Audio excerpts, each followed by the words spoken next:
अरे रुको भाई, ये क्या कर रहे हो? जो बुद्धिमान लोग होते हैं वे ये 7 बातें किसी को नहीं बताते। नमस्कार दोस्तों, स्वागत है आप सभी का ज्ञानपूरक चैनल में। दोस्तों, कभी कभी हम अपने जीवन की समस्याओं से इतना परेशान हो जाते हैं कि हम अपनी सारी बातें कई लोगों से बताने लगते हैं।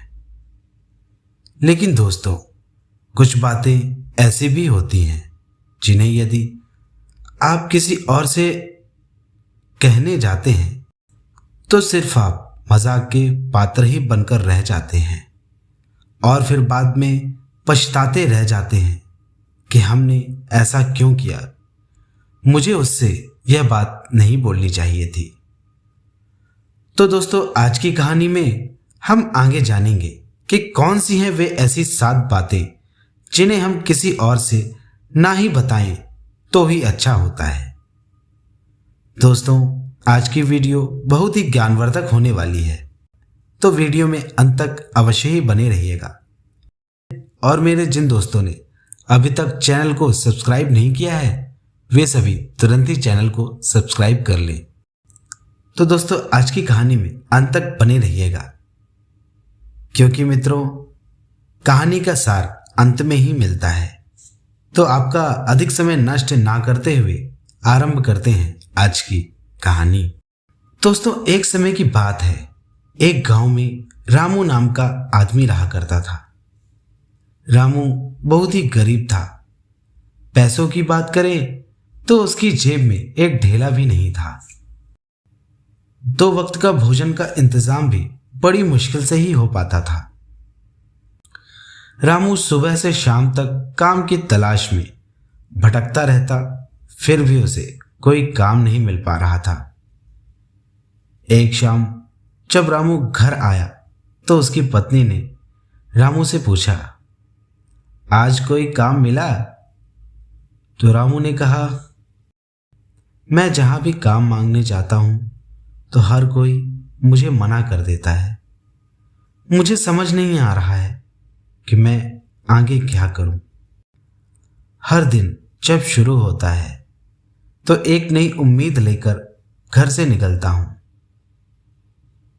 और जब शाम होती है तो बिना किसी काम के घर वापस लौटता हूं तो मेरे कदम बड़ी मुश्किल से ही घर की ओर वापस लौट पाते हैं। मैं इस बात से बहुत डर जाता हूं कि मैं तुम लोगों का पेट कैसे पालूंगा। बच्चों की उम्मीद भरी नजरें मेरी आत्मा को झिंझोर डालती हैं। दिन मेरी आत्मा मुझसे कहने लगती है कि मैं अपने बच्चों और अपने परिवार के लिए कुछ भी नहीं कर पा रहा हूं। दोस्तों, वैसे बात तो सही है। जब हम अपनी लाइफ में कुछ अच्छा नहीं कर पा रहे होते हैं तो हम सभी के मन में ऐसे ही भाव आते हैं। आप लोगों में से कई लोग ऐसे होंगे जो मेरी बातों से सहमत अवश्य होंगे। तो दोस्तों, कहानी में आगे बढ़ते हैं। रामू की पत्नी ने रामू की बात सुनी तो उसने रामू के कंधे में हाथ रखते हुए कहा, आप जब किसी के पास काम मांगने जाते हो और वो आपको मना कर देता है तो आप वापस लौटकर उसके पास नहीं जाते। आप कल उन्हीं लोगों के पास जाना और अपनी हालत के बारे में उन्हें बताना। आप अपनी मजबूरी उन्हें बताना। आपको जरूर कोई ना कोई काम दे ही देगा। आपको उनसे हमदर्दी हासिल करनी होगी। उन्हें अपनी गरीबी के बारे में जरूर बताना। यही एक तरीका है जिससे आपको काम मिल सकता है। यह बात रामू के मन में बैठ गई और अगले ही दिन रामू उसी सेठ के पास काम मांगने गया जहां वह कुछ दिनों पहले काम मांगने गया था। इस बार रामू सेठ के पास जाकर हाथ जोड़कर काम मांगने लगा और कहने लगा, सेठ जी, मैं बहुत गरीब हूं। मुझे इस काम की बहुत आवश्यकता है। अगर मुझे काम न मिला तो मेरा परिवार भूखों मर जाएगा। आप मुझे जो कुछ भी काम देंगे मैं उसी में संतुष्ट हूं। बस आप मुझे काम पर रख लीजिए। जिस प्रकार एक औरत का पति ना हो तो उसका सारा जीवन सूना हो जाता है, उसी प्रकार एक आदमी के पास अगर काम ना हो तो वह उसी विधवा औरत के समान हो जाता है। इसीलिए सेठ जी, आप मुझे कोई ना कोई काम जरूर दे दीजिए। सेठ ने रामू की बात सुनी और रामू को अपने यहां काम पर रख लिया। अब रामू बहुत खुश था, क्योंकि अब रामू के पास काम था। वह रोज घर से जल्दी निकल जाता और पूरी जी जान लगाकर काम करता। रामू खुश तो था, लेकिन जितना वह काम करता था उतना उसे वेतन नहीं मिल रहा था। वही काम जो दूसरे कर रहे थे उन्हें अधिक वेतन मिलता और रामू को उसी काम का वेतन आधा मिलता।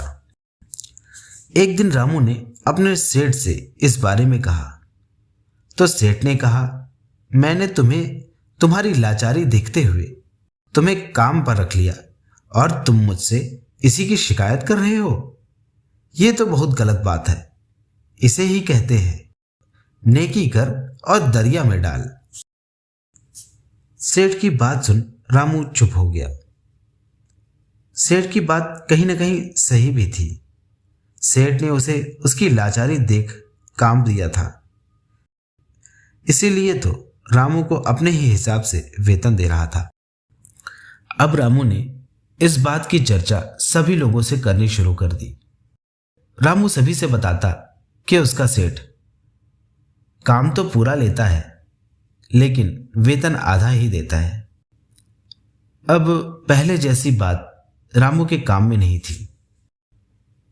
सेठ बाकी लोगों की अपेक्षा रामू से अधिक काम लेता, लेकिन वेतन उतना ही देता।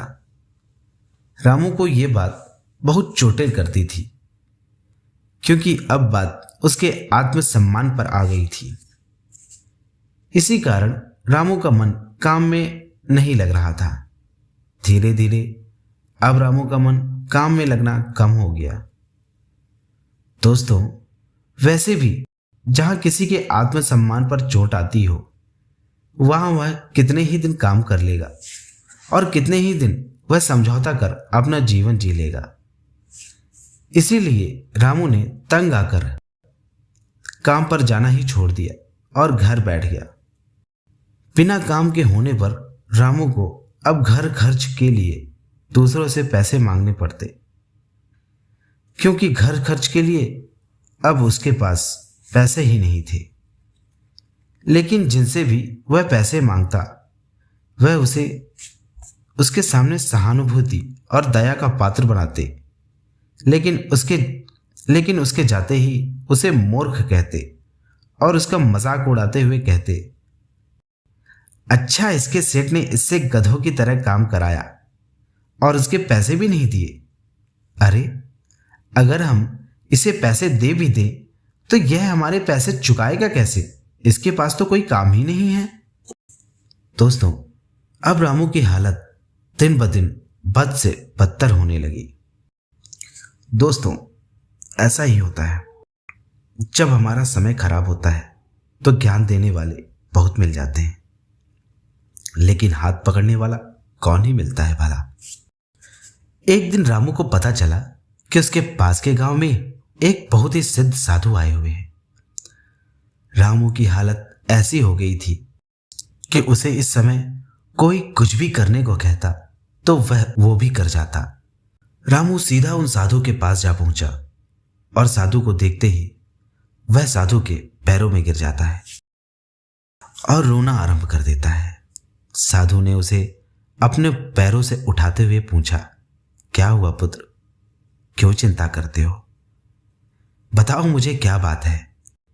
रामू ने साधु को सारी बात बताई। रामू ने बताया कि कैसे उसके सेठ ने उसका फायदा उठाया और उसके सारे मित्र सगे संबंधी उसे कैसी दीन भावना से देखते हैं। साधु ने रामू से कहा, पुत्र, इस सारी समस्याओं का कारण तुम्हारी मूर्खता और तुम्हारी अज्ञानता है। यह सारी समस्या तुम्हारी अज्ञानता के कारण उत्पन्न हुई है। अगर तुमने अपने विवेक से काम लिया होता तो शायद आज तुम इन समस्याओं से घिरे न होते। मैं तुम्हें आज 7 बातें बताता हूं जिन्हें भूल कर भी किसी से ना कहना और इन बातों को अपने जीवन में उतार लेना। दोस्तों, आप भी इन 7 बातों को ध्यान से सुनिएगा। पहली बात, अपनी मजबूरी किसी से मत बताना, क्योंकि जब आप अपनी मजबूरी किसी से बताते हैं तो सामने वाला व्यक्ति आपकी मजबूरी का फायदा उठाने की कोशिश करने लगता है। उसे यह पता चल जाता है कि आप किस चीज को लेकर मजबूर हैं और वह उसी का फायदा उठाकर आपको हानि पहुंचा सकता है। दूसरी बात, आपके अतीत की गलतियां और आगे की रणनीति किसी से नहीं बतानी चाहिए। जिसे आप अपनी बातें बता रहे हैं वह आपकी अतीत की गलतियां सुन आपका केवल मजाक ही उड़ाएगा और अपने भविष्य की रणनीति कभी किसी से नहीं बतानी चाहिए। क्योंकि दोस्तों, आप लोगों ने भी अवश्य देखा होगा, जब आपको भविष्य में कुछ करना हो और आप किसी से वे बातें बता दें तो कभी भी वे बातें संपन्न नहीं हो पाती। तीसरी बात, अपने घर की बातें। दोस्तों, कलह या समस्याएं किसके घरों में नहीं होती। सभी के घरों में किसी न किसी बात को लेकर कलह होती रहती है और सभी के घर में कोई न कोई समस्याएं चलती रहती हैं।